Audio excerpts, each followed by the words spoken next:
Kakain tayo ng sugpo.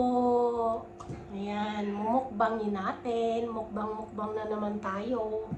Tapos, may natira ako ditong adobo. Adobo. Kanin. At, alam niyo na. Kaya kakain na tayo, guys. Ang dami kong gutom, magkakamay na ako. Itong sugpo, malalaki siya.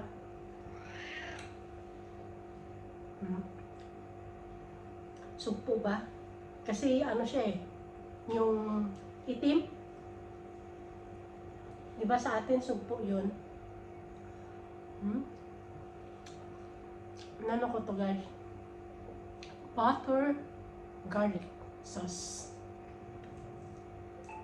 Tapos, isasawsaw natin siya dito sa kasi may bagoong to eh. Ito, may bagoong.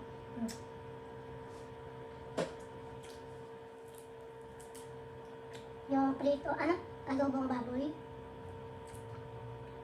Nagyan ko ng Barrio Fiesta.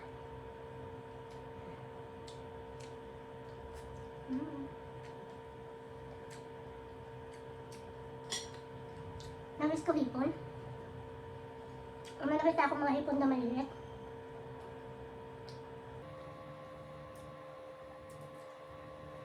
Diba pag may itim, sugpo ba yun? Sugpo sa atin, diba?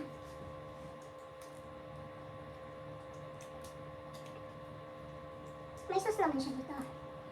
Kaso hindi siya masyadong maalat. Mas masarap yung may sauce naman.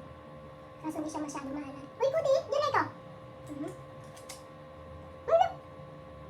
Karoon na kain. Yun na. Gas na. Ganda ito.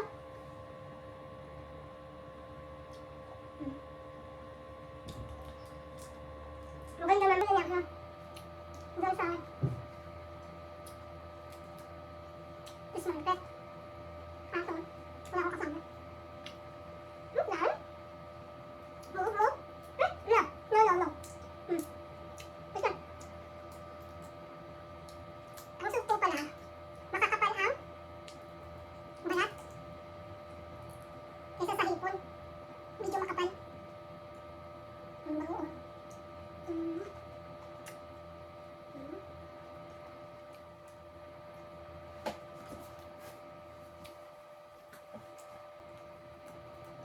Mainit pa.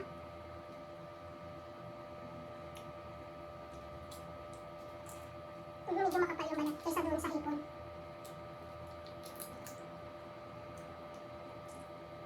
Makapal. Tingnan natin.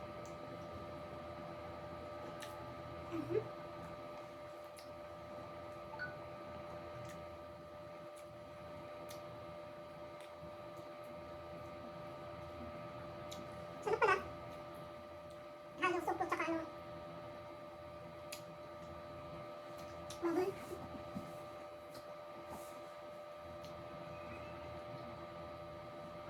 Yung parang pagkakaiba ng sugpo sa hipon. Balat. Tsaka maitim ang sugpo. Grabe yung balat niya.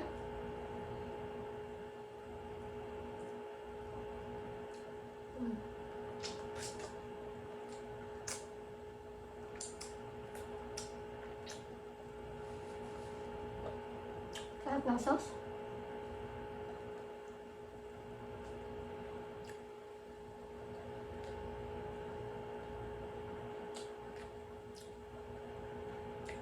Kunti lang na pag naluto 1 kilo.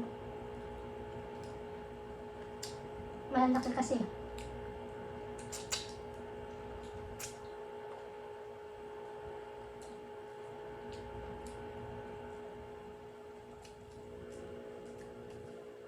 Mabuti umalis na siya.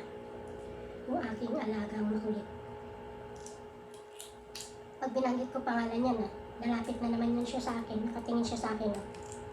Nanonood siya.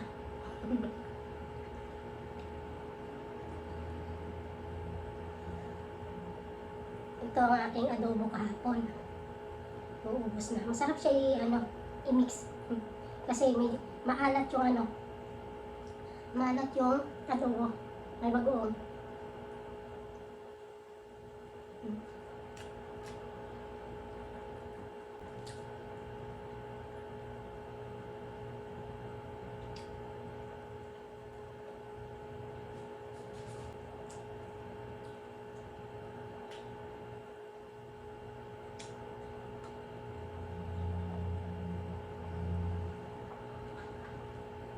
Bye.